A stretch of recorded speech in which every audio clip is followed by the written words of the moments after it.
राजू बबलू, आओ। बड़ी देर कर दी तुम लोगों ने आने में। आप क्या मेरी महबूबा हो जो बुलाओ तो टाइमली आ जाऊं? अरे आ गया, इसी बात का शुक्र मनाओ।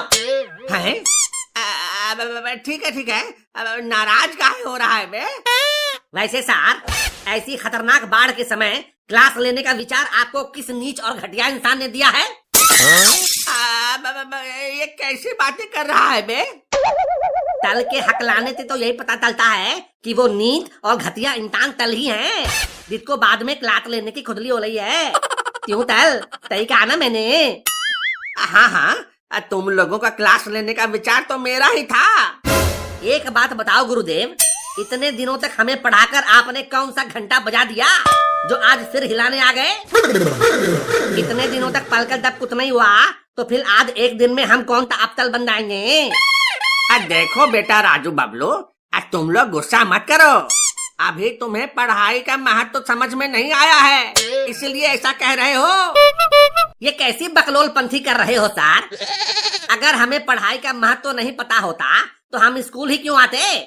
हमें तो गुत्ता इस बात का है कि हमें पानी में तैर कर लाना पड़ा। अरे बेटा, हमारे देश में ऐसे कई लोग हुए हैं जो बचपन में बहुत कठिनाई से पढ़ाई किए थे। अपने लाल बहादुर शास्त्री जी तो गांव से दूर पैदल ही स्कूल जाते थे और उन्हें तो रास्ते में पानी तैरकर भी पार करना होता था। अच्छा? हाँ, अपने राजेंद्र प्रसाद स्ट्रीट लाइट में पढ़ाई करते थे। विवेकानंद, कलाम साहब जैसे महानुभावों का बचपन बहुत कठिनाई से गुजरा है। अत्ता, जिसने भी इतिहास में कुछ बड़ा किया है उसने मुश्किलों का सामना डटकर किया है। सर, आप भी लाइफ में कुछ बड़ा करना चाहते होगे? हाँ, मैं भी चाहता हूँ कुछ बड़ा करूँ। इसीलिए तो आज जब देखा कि हर जगह पानी भरा है तो भी मैं नाव पर पढ़ाने आ गया। नाव पर सवार होकर तो आ गए, लेकिन पीछे छेद वेद तो चेक कर लिए हो ना सर? ये क्या बकवास कर रहा है बे? मैं नाव के छेद की बात कर रहा हूँ, उस छेद की नहीं जो आप समझ रहे हो। वो तो सबको रहता ही है, वरना जो ऊपर से ठूंसते हैं वो निकलेगा किधर से? हाँ, सब चेक कर लिया है। पिछली बार तो साला अधजले मुर्दे पर बैठकर आ गया था मैं। और मैंने और लादू ने आपको पानी में खूब डुबाया था, याद है ना तल? खूब याद है। साला ऐसा जुकाम हुआ कि 2 हफ्ते तक बुखार नहीं उतरा। लाली मैडम तो कोरोना समझकर 2 महीने तक पास ही नहीं आई। इसीलिए तो मैंने पूछा, क्या पता नाव में छेद हो और आप हमें पढ़ाते पढ़ाते जल में विसर्जित हो जाओ। यहाँ पानी भी बहुत ज्यादा है। चल, अपनी बकवास बंद कर। जैसी अकल वैसी सवारी। देखो, लड्डू भी कितनी लगन से पढ़ने आया है। सर, मुझे तो घर वाले सोने नहीं दे रहे थे, इसीलिए चला आया। वैसे इस तरह टायर पर सोने में बहुत आराम मिलता है। देख रहे हो सर, क्लासरूम में जो बच्चे शांति से पढ़ने आते थे उनमें से आज एक भी नहीं आया है। ये देखो, शीला तो आई हुई है। अरे सर, शीला पढ़ने थोड़े ही आती है, ये तो मुझसे लड़ने आती है। शीला तुमसे लड़ने आती है? लेकिन क्यों? क्योंकि लड़ने से प्यार गहरा होता है। क्यों शीला, सही कहा ना मैंने? ओए टिंडे, अपनी औकात में रहा कर, वरना पानी में गोद कर सिले हुए बतासे जैसा हाल कर दूंगी। देख रहे हो सर, हमारे प्यार की गहराई, इसीलिए ही तो हम स्कूल आते हैं। नहीं सर, मैं तो पढ़ने आती हूँ। यही है जो आवारागर्दी और बकैती करने स्कूल आता है। क्या करूँ शीला, स्कूल तो मैं भी आता हूँ पढ़ाई करने।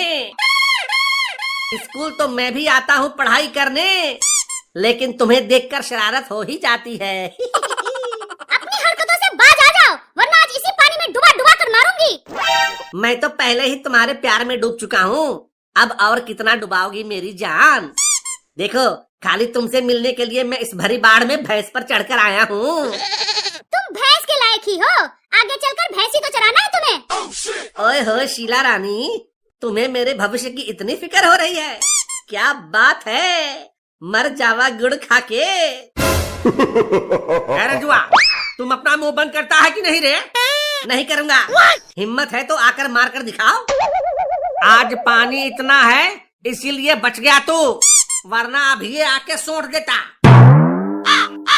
सर, इन वाहियात के बातों में टाइम खराब क्यों कर रहे हैं? देखो कितनी मेहनत करके हम आए हैं। हाँ हाँ, ये बात तो है। वैसे शीला बेटी, तुम कैसे आई? सर, मैं तो केला पकड़ कर आई हूँ। क्या? हाँ, इस बार कुछ नहीं मिल रहा था तो मैंने 3-4 केले एक साथ पकड़ी और आ गई। अरे मेरे रहते तुम किसी और का केला पकड़ कर कैसे आ सकती हो? मैं किसी और का नहीं, अपना केला पकड़ कर आई हूँ। हैं? अपना केला? हे भगवान, ये क्या सुन रहा हूँ मैं? भाई लादू, तू निलात मत हो।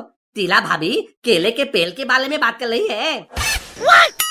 हाँ, मैं तो केले के पेड़ की बात कर रही हूँ जिस पर अभी बैठी हुई हूँ। अच्छा अच्छा, ये केला? मैं तो कुछ और ही समझ रहा था। वही कहूँ कि जिस पेड़ में लटका था पपीता, उसमें केला कैसे निकल आया? खैर छोड़ो इन सब बातों को। जब आ गए हैं तो कुछ पढ़ाई की बातें कर ले। हाँ सर। चल बे राजू, इस पहेली का मतलब बता। सावन भादो खूब चलत है, माघ पूस में थोड़ी, अमीर खुसरो यूं कहे तू बूझ पहेली मोरी।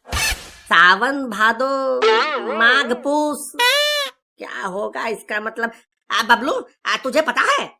नहीं भाई, अब मुझे भी नहीं पता। दोनों में से किसी को नहीं पता। तुम दोनों का जीवन ही व्यर्थ है। सर, इसका मतलब है नदी नाला। सावन भादो में इनमें पानी खूब रहता है और माघ पूस में कम। शाबाश शीला बेटी, शाबाश। सीखो रे नालायक, कुछ सीखो इससे। सर, नदी नाला तो मैं भी बता सकता था, लेकिन मुझे ये नहीं पता था ना कि ये सावन भादो क्या है। किसी नए आइटम का नाम है क्या? अरे नालायक, ये हिंदी महीनों के नाम हैं।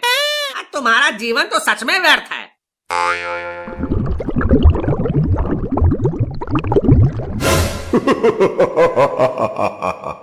अले लादू, तल का नाव धीरे धीरे नीचे क्यों डाल रहा है? अरे सर, आपके नाव में तो छेद निकला, उसमें पानी भर रहा है। भाई तो सच में नाव में पानी भर रहा है। अरे मोर मैया, अब तो डूब जाएगी मेरी नैया। अरे मुंह क्या देख रहे हो सर? छलांग लगाओ और आकर बैठ जाओ हमारी भैंस पर। अरे मुझे तैरना नहीं आता, अब क्या करूं मैं? क्या तैरना नहीं आता है? नहीं। तब तो आपका जीवन सच में व्यर्थ है।